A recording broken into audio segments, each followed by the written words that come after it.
They say a bobcat never forgets the hand that pulled it from the frozen shadows.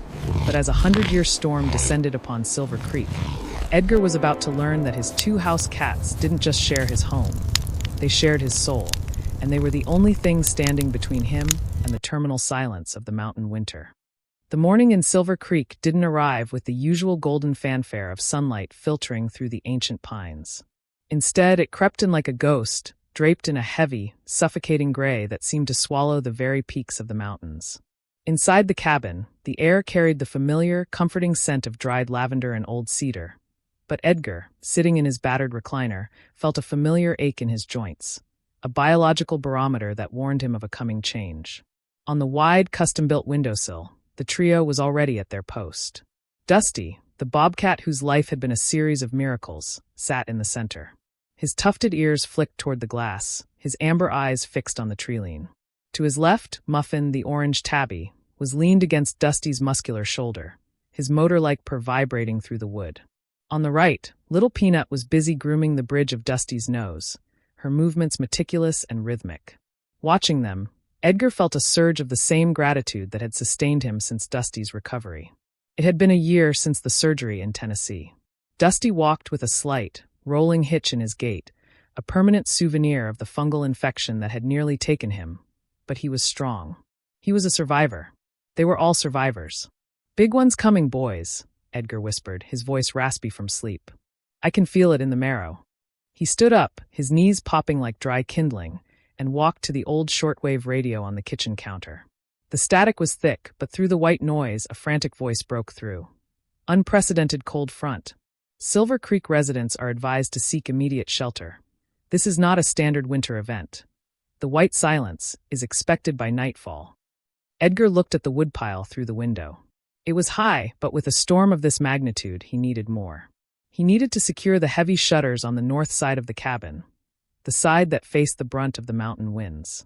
As he pulled on his heavy wool coat and laced his boots, Dusty hopped down from the ledge with a soft thud. The bobcat approached Edgar, let out a low, trilling chatter, and leaned his weight against Edgar's leg. It wasn't just an affection, it was a check-in. Dusty sensed the tension in the air. "Stay inside, Dusty," Edgar commanded gently, patting the bobcat's head. "Look after the little ones." But when Edgar stepped out onto the porch, the air hit him like a physical blow. It wasn't just cold, it was sharp, carrying the metallic tang of deep ice. The forest was eerily silent. No birds chirped. Even the creek seemed to have muffled its song. The trees stood like sentinels, their branches heavy with the expectation of the wait to come. Edgar spent the next 3 hours in a blur of activity. He hauled armload after armload of seasoned oak from the shed to the porch, his breath blooming in thick white clouds. Each movement was a struggle against his 74 years, but the adrenaline of survival pushed him forward. By mid-afternoon, the first flakes began to fall. They weren't the soft, fluffy flakes of a Christmas card. They were hard, crystalline shards that stung his skin. The wind began to moan, a low-frequency hum that vibrated the very logs of the cabin. He was reaching for the last of the heavy shutters on the north wall when the world decided to shift. A massive branch from the ancient guardian pine near the cabin, weakened by a previous summer's lightning strike and now weighted by the sudden drop in temperature, gave way. The sound was like a gunshot. Edgar looked up just in time to see the shadow descending. He lunged to the side, but the ice beneath his boots betrayed him. His feet went out from under him, and he landed hard on the frozen earth. The heavy branch didn't hit him directly, but its weight slammed into the corner of the porch steps, splintering the wood and pinning Edgar's left leg beneath a tangle of frozen needles and heavy timber. The pain was a white-hot flash that momentarily blinded him. He tried to cry out, but the wind caught his voice and tore it away, scattering it into the gray void. He was 20 feet from the door. In the summer, it would have been a few easy steps. In this storm, with a pinned leg and the temperature plummeting, it was a death sentence. Inside the cabin, the atmosphere shifted instantly. Dusty had been pacing the floor the moment Edgar stepped out, his wild instincts screaming that the balance of the world had tilted. When the branch snapped, Dusty didn't just react, he exploded. He let out a piercing, guttural scream, a sound that combined the ferocity of a wild predator with the soul-crushing grief of a child losing a parent. Muffin and Peanut, usually so calm, were suddenly mirrors of his distress. Muffin began to howl, a long, mournful sound, while Peanut ran to the door, scratching at the heavy oak with desperate claws. Dusty leaped at the window, his heavy paws thudding against the glass. He saw Edgar. He saw the man who had bottle-fed him, who had fought for his life in a Tennessee hospital, lying face down in the dirt, the snow already beginning to bury his coat. The bobcat turned toward the door. It was heavy, latched with a brass handle that Edgar usually turned with ease. Dusty stood on his hind legs, his powerful front muscles bunching. He swatted at the handle, but it wouldn't budge. Behind him, Muffin joined the effort.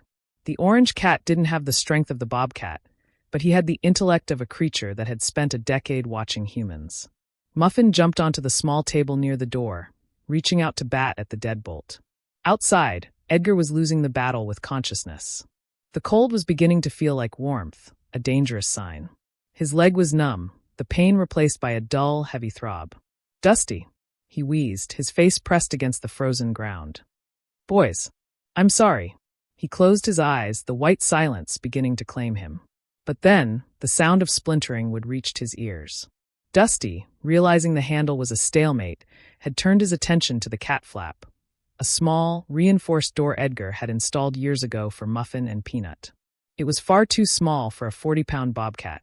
But Dusty didn't care about the laws of physics. He began to tear at the wood surrounding the flap with his massive claws, his movements a blur of desperate fury. He wasn't acting as a wild animal trying to escape a cage. He was acting as a brother trying to reach a fallen comrade.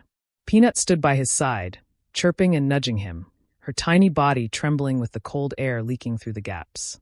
Muffin, the strategist, began to push a heavy rug toward the door, as if instinctively trying to keep the warmth in while Dusty worked to get them out. Finally, with a crack that echoed through the storm, the lower panel of the door gave way. Dusty didn't wait for the opening to be perfect. He forced his body through the jagged hole, the rough wood tearing at his fur, drawing blood that stained the snow. He didn't stop to lick his wounds. He scrambled across the porch, his rolling gait pushing him through the deepening drifts. He reached Edgar within seconds. The bobcat didn't just stand there. He began to lick Edgar's face with his rough, sandpaper tongue, the friction bringing blood back to the surface of the old man's skin. He let out a series of short, sharp barks, trying to wake him. When Edgar's eyes fluttered open, he saw the tufted ears and the golden eyes of his boy, now framed by a halo of falling ice. "Dusty," Edgar whispered, his hand shaking as he reached out to touch the bobcat's neck. "You came out, you shouldn't have." Dusty responded by grabbing the sleeve of Edgar's wool coat in his teeth. He began to pull. He wasn't strong enough to lift the branch, but he was strong enough to shift Edgar's upper body, keeping him from being completely buried. Inside the cabin, Muffin and Peanut stood at the broken door, their eyes wide. They saw the struggle. They knew that if Edgar didn't get inside, none of them would see the morning. The storm was just beginning. The true test of their bond wouldn't be the rescue itself, but the long, freezing night that followed. And as Dusty huddled his warm, furry body against Edgar's chest to keep his heart beating, the forest watched in silence, witnessing a love that defied the very nature of the wild. The white silence was no longer a prediction. It was a physical weight pressing down on the cabin. Outside, the wind screamed through the ancient pines, a sound Edgar remembered from his decades as a park ranger. A sound that usually meant nature was reclaiming what belonged to it. But as he lay pinned beneath the frozen branch of the guardian pine, his world had narrowed down to the rough, warm tongue of a bobcat and the desperate chirping of two house cats at the threshold. "Dusty, stop," Edgar wheezed, his breath a thin gray mist. "You'll freeze out here, boy." But Dusty, the 40-pound bobcat Edgar had rescued from a snowdrift 6 years ago, refused to move. Dusty's own life had been bought with a broken hind leg and a delicate surgery on a kitchen table. He knew better than any creature that survival was a team effort. The bobcat dug his claws into the frozen earth, his powerful shoulders bunching as he tried to pull Edgar by the shoulder of his heavy coat. Every inch Dusty moved him sent a flare of agony through Edgar's pinned leg. He looked back at the branch. It was a massive limb, darkened by time, and now encased in a sheath of ice. It had settled deep into the mountain soil, just as the cabin's foundations had for decades. He realized that Dusty's strength alone wouldn't be enough. He needed leverage. Summoning the last of his strength, Edgar reached out into the snow. His fingers brushed against a heavy, splintered piece of the porch steps that had been crushed by the fall. It was a thick slat of seasoned oak. Gritting his teeth, he jammed the wood beneath the main weight of the branch, using it as a makeshift lever. Now, Dusty, pull. Edgar roared over the howling gale. As if he understood the mechanics of the struggle, Dusty didn't just pull. He lunged back with the full force of his wild ancestry.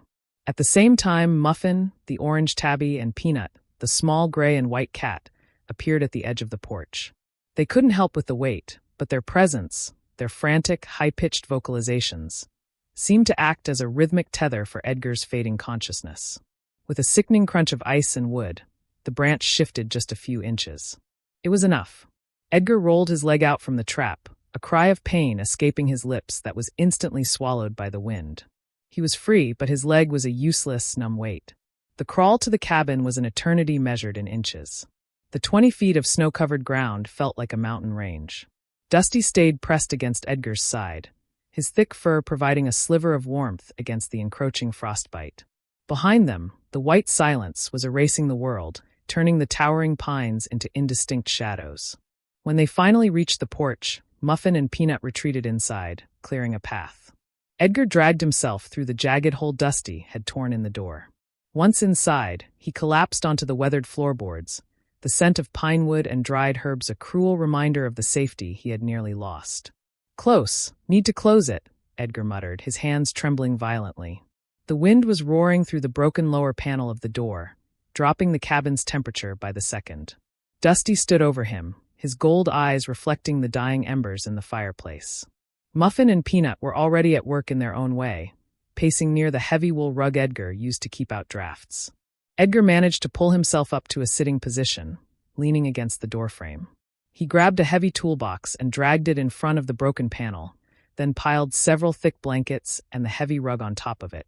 It wasn't a perfect seal, but the screaming whistle of the wind died down to a low moan. The cabin went dark. The power line, likely snapped by the same wind that took the branch, had finally given out. "Okay," Edgar whispered, his voice barely audible even to the animals. "Fire. We need the fire." He looked at the stone fireplace.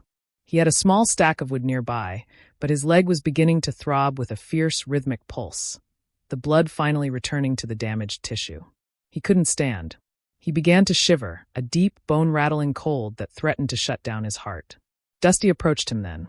The bobcat didn't go to his usual spot near the kitchen threshold. Instead, he walked to the wood bin and, with surprising coordination, hooked a small log with his claws and dragged it toward the hearth. "Good boy," Edgar choked out, his eyes stinging with tears. He spent the next hour performing a task that should have taken minutes. Crawling to the hearth, he used his park ranger skills to coax the dying coals back to life with tinder, and the small logs Dusty and Muffin nudged toward him. As the flames finally caught, casting dancing shadows across the room, Edgar dragged his battered recliner closer to the heat. He didn't climb into the chair. He sank onto the floor in front of it, his back against the warm stone of the chimney. He was too exhausted to move another inch. The trio didn't hesitate. This was the bond that had been forged in the animal hospitals of Tennessee and the quiet autumn mornings of Silver Creek. Muffin, the orange tabby, curled himself tightly against Edgar's left side, his purr a steady, rhythmic comfort.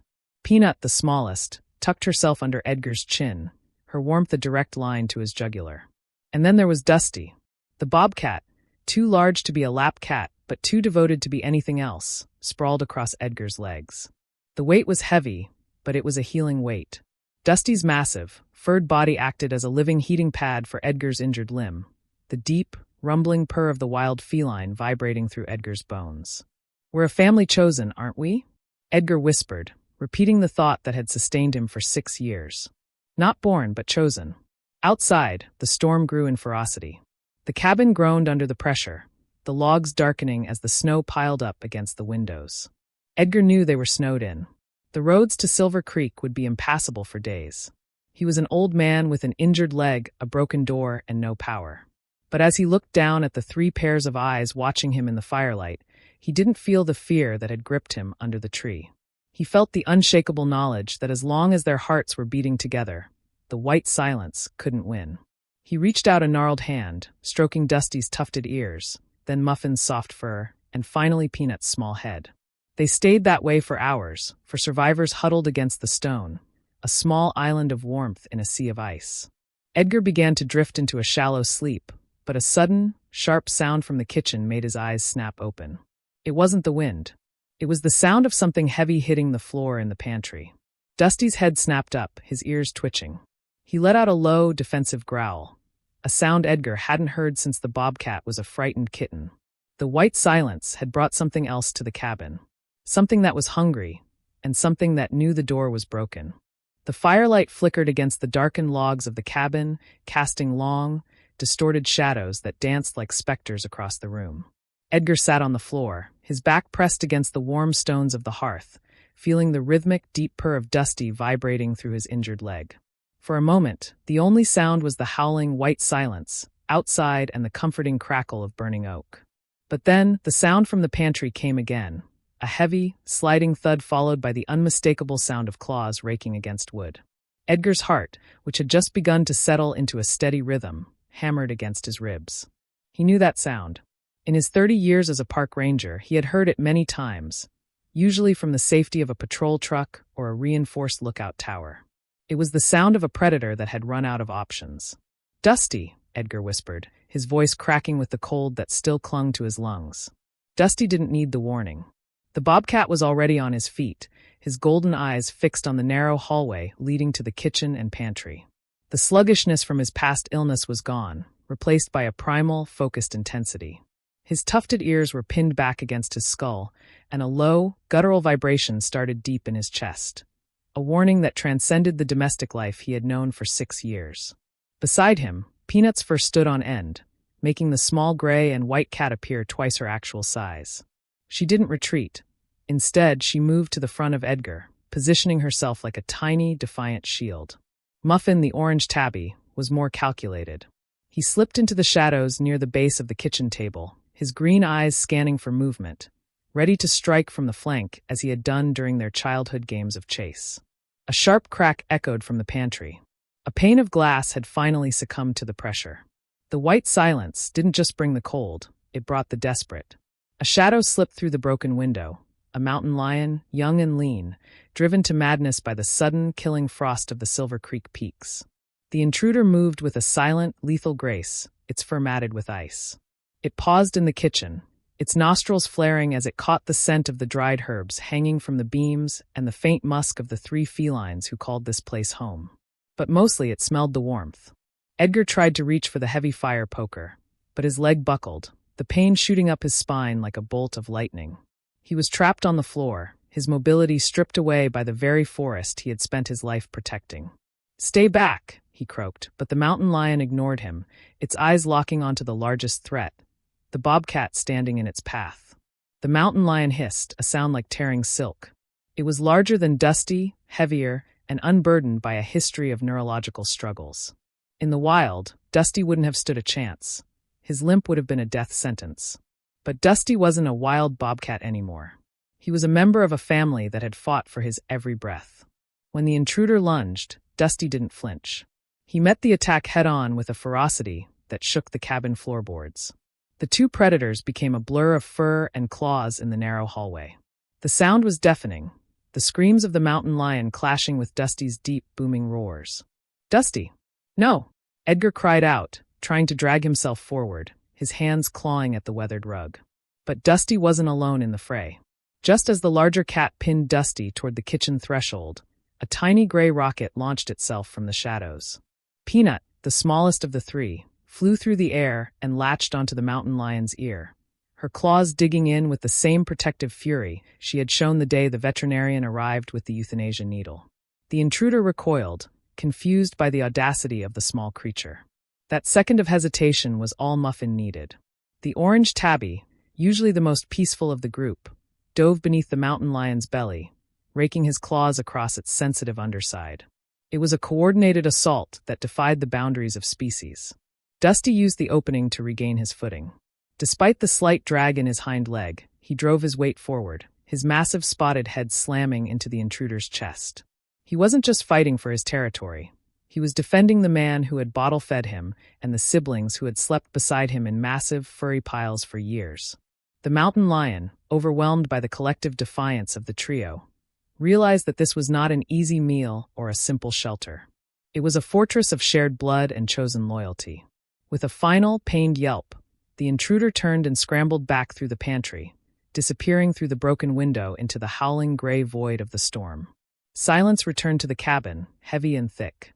Dusty stood in the hallway, his chest heaving, a thin line of red marring his thick, spotted fur. He didn't chase the intruder. Instead, he turned back to Edgar, his golden eyes softening as the adrenaline began to fade. He limped over to the old man and let out a soft, trilling chatter. The same sound he used to make when Edgar would bring him fresh rabbit or quail. "You're okay, boy. You're okay," Edgar whispered, his hand shaking as he pulled the bobcat close, buried his face in the thick, pine-scented fur. Peanut and Muffin joined them a moment later, their fur still bristling but their hearts beginning to slow. They gathered around Edgar in the firelight, a battered but unbroken unit. However, the victory was short-lived. The broken pantry window was now a gaping wound in the cabin's defenses, allowing the white silence to pour inside. The temperature was dropping fast, and Edgar could feel the lethargy of hypothermia creeping back into his limbs. "We have to move," Edgar muttered, his vision starting to swim. He looked toward the bedroom, where the heavy quilts and the small propane heater were kept. It was only 15 feet away, but to a man with a crushed leg and a fading heart, it might as well have been miles. He tried to pull himself up using the arm of his battered recliner, but his strength failed him. He slumped back onto the floor, his breath coming in shallow, ragged gasps. The cats sensed the shift immediately. Muffin began to yowl, a sharp, insistent sound that echoed against the log walls. Peanut began to tug at Edgar's sleeve, her small body tensed with desperation. But it was Dusty who took charge. The bobcat, remembering how Edgar had once carried him through a fierce winter storm wrapped in a wool jacket, moved to Edgar's side. He lowered his broad shoulders, pressing his weight against Edgar's hip, acting as a living crutch. "You want me to lean on you?" Edgar asked, a ghost of a smile touching his weathered face. With the bobcat's strength supporting his left side and Muffin and Peanut leading the way like tiny, furred guides, Edgar began the slow, agonizing trek toward the bedroom. Every step was a battle against the white silence that had breached their walls. They were survivors, all of them. But as they reached the bedroom door, Edgar noticed something that made his blood run colder than the storm outside. The snow piling up against the bedroom window wasn't just white anymore. It was turning a deep, unnatural blue. The color of a mountain freeze so intense that wood itself could shatter. The storm was evolving, and the white silence was about to become a blue grave. The blue grave was a phenomenon Edgar had only heard of in the hushed whispers of the oldest mountain men in Silver Creek. It occurred when the temperature dropped so low that the moisture in the air froze into a sapphire haze, turning the moonlight into a haunting, crystalline blue that signaled a cold capable of shattering stone and stopping hearts in mid-beat. Inside the bedroom, the air was already beginning to take on that lethal shimmer. Edgar leaned heavily on Dusty's broad, spotted shoulders, his left leg dragging uselessly across the floorboards. The bobcat moved with a slow, deliberate grace, his powerful muscles, once slack from disease, now bunching with the effort of supporting his human father. Muffin and Peanut led the way, their tails twitching with a nervous energy that mirrored the whistling wind outside.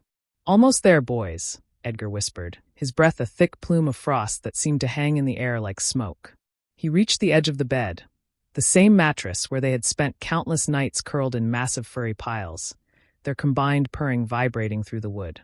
With a pained groan, Edgar collapsed onto the quilts.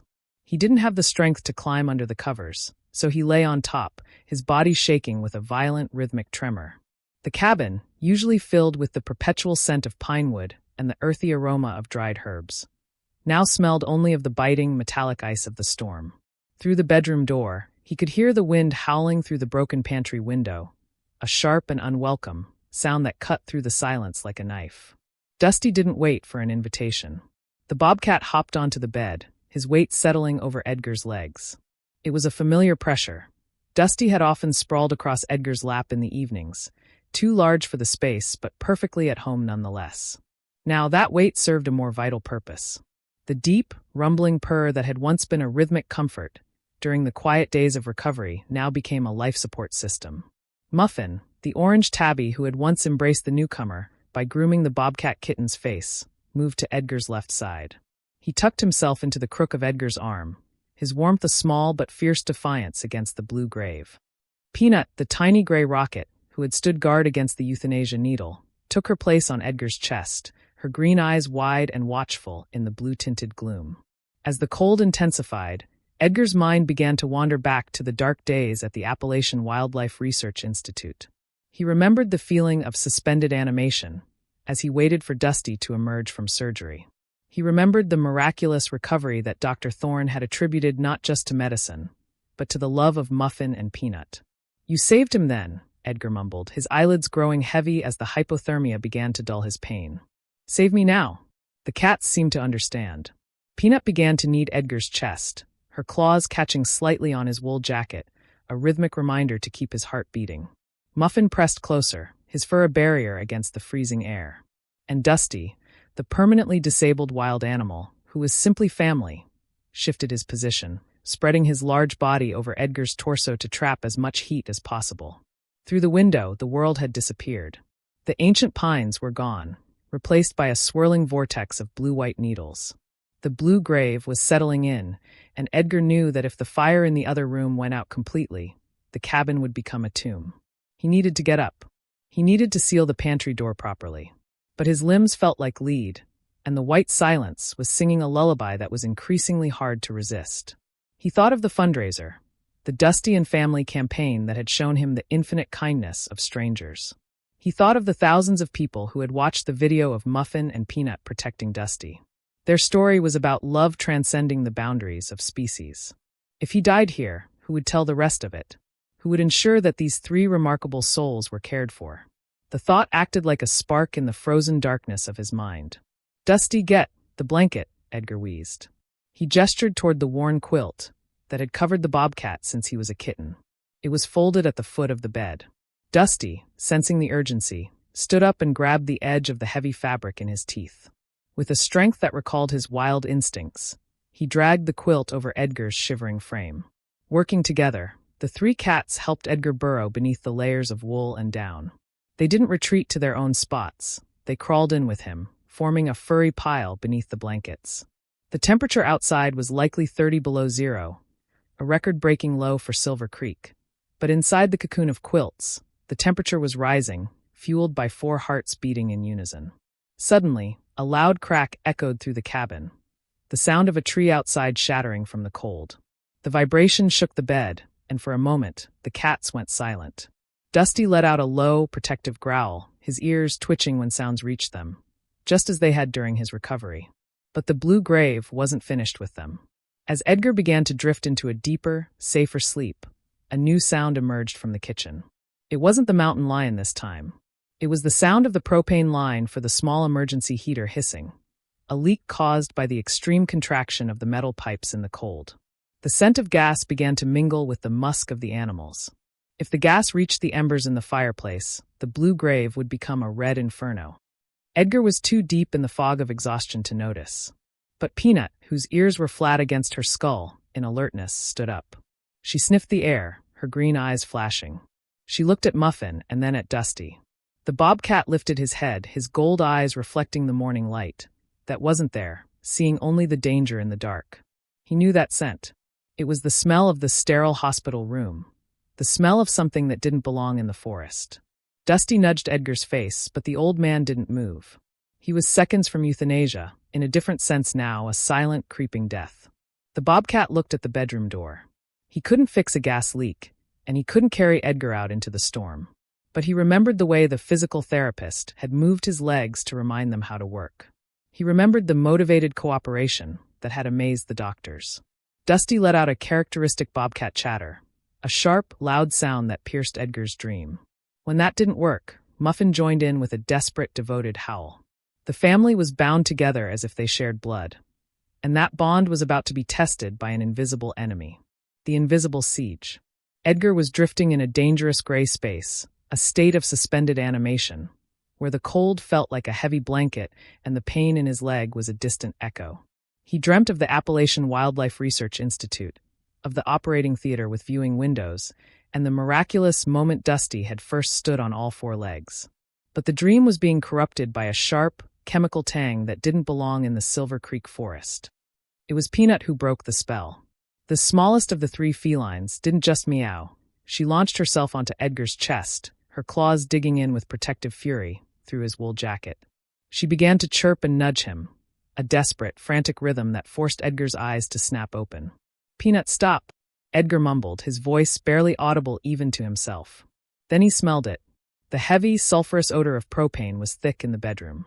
His park ranger instincts, honed over decades, cut through the fog of hypothermia. He knew the blue grave cold outside had likely caused the old metal pipes to contract and crack. If that gas reached the stone fireplace where the oak logs were still crackling, the cabin, his home for decades, would vanish in a heartbeat. "Dusty! Muffin, we have to move," Edgar wheezed, his hand trembling violently as he tried to throw back the quilts. The trio responded as an inseparable unit. Muffin, the big orange cat, moved to the edge of the bed, his motor-like purr replaced by a desperate, devoted howl that seemed to pull Edgar toward the door. Dusty, the bobcat who had lived with him for 6 years, didn't just watch. He slid off the bed and positioned his broad-spotted head under Edgar's arm, offering his powerful muscles as a living crutch once again. The trek back to the kitchen was a race against death. The air was shimmering with the lethal blue grave frost, and every breath Edgar took was weighted with the kind of sorrow that comes when a man realizes his sanctuary has become a trap. He crawled, his knees protesting the movement, while Dusty walked slowly beside him, leaning his weight into the touch to keep Edgar upright. As they reached the kitchen threshold, the hissing was louder. The emergency heater's line had snapped near the floor. The fire in the stone fireplace was dangerously close, its dancing shadows now looking like reaching claws. Edgar knew he couldn't reach the main shut-off valve outside in the white silence. He had to cap the leak here. "Stay back, boys," Edgar gasped, but the cats refused to say goodbye. Muffin and Peanut stood guard at the hallway entrance, their fur standing on end, as they watched the invisible enemy. Dusty stayed at Edgar's side, his gold eyes reflecting the firelight with an impossibly expressive intensity. Edgar reached for his toolbox, his gnarled fingers fumbling with a wrench. The cold had turned his hands into weathered wood, stiff and unresponsive. He struggled to tighten the emergency bypass valve, but the metal was slick with frost. He slipped, his head hitting the weathered floorboards with a dull thud. For a moment, Edgar saw only the ancient pines of the forest. He felt ready to let him go before the suffering became unbearable. But then a steady purring filled the space between his slow breaths. It was Muffin, pressing his warm, orange body against Edgar's face, and Dusty, whose thick fur acted as a shield against the freezing floor. "Not yet," Edgar whispered. Love knows no species." With a final, tremendous effort, Edgar leveraged his weight against the wrench. The valve turned with a sickening crunch of ice. The hissing stopped. The silence that followed was profound, broken only by the rhythmic comfort of the 3 cats breathing. They were safe from the explosion, but the blue grave was still pressing against the windows. The cabin was now filled with gas that needed to be vented, but opening a window would invite the record-breaking low temperatures to finish what the gas had started. Edgar slumped against the kitchen cabinets, his shoulders shaking with silent sobs of relief and exhaustion. He looked at the trio, the bobcat and 2 house cats, who were holding each other tightly around him. They were a family reunited, breathing the same mountain air, surviving because they refused to surrender in the face of impossible odds. "We're all survivors," Edgar whispered to the listening trees outside. But as the stars appeared one by one in the darkening sky, Edgar noticed a new sound. It wasn't the wind, and it wasn't the gas. It was the sound of a motor, distant and struggling, cutting through the white silence toward Silver Creek. Someone was coming. But in this blue grave night, was it a rescue, or just another soul lost in the storm? The sound of the motor grew louder, a mechanical heartbeat thrumming against the white silence that had held Silver Creek in its frozen grip for hours. Inside the cabin, Edgar lay on the weathered floorboards, his body a map of knees protesting the movement and joints stiff from the brutal cold. He was surrounded by a furry pile of devotion, Dusty's thick fur acting as a shield, Muffin's steady purring, a rhythmic comfort, and Peanut's green eyes blazing with the last of her protective fire. The motor-like sound finally stopped outside the porch, replaced by the heavy crunch of boots on the carpet of leaves and deep snow. A frantic pounding erupted on the heavy oak door. Edgar, are you in there?" It was the voice of Eli Grant, the young technician, who had once built Dusty's travel crate by lamplight. Edgar tried to call out, but his voice was barely audible even to himself. However, the trio didn't need his permission to answer. Dusty let out a characteristic bobcat chatter, a loud, booming sound that echoed through the logs, while Muffin and Peanut joined with desperate, devoted vocalizations that could have pierced the thickest mountain fog. With a final, splintering crash, the door, already weakened by Dusty's protective fury, gave way. Eli burst inside, followed by Dr. Harper, her medical professional's sorrow, replaced by a look of sheer, frantic relief. "Oh, thank God," Eli whispered, dropping to his knees beside the living beings huddled on the floor. As Eli and Dr. Harper began the delicate work of stabilizing Edgar, the cats didn't retreat.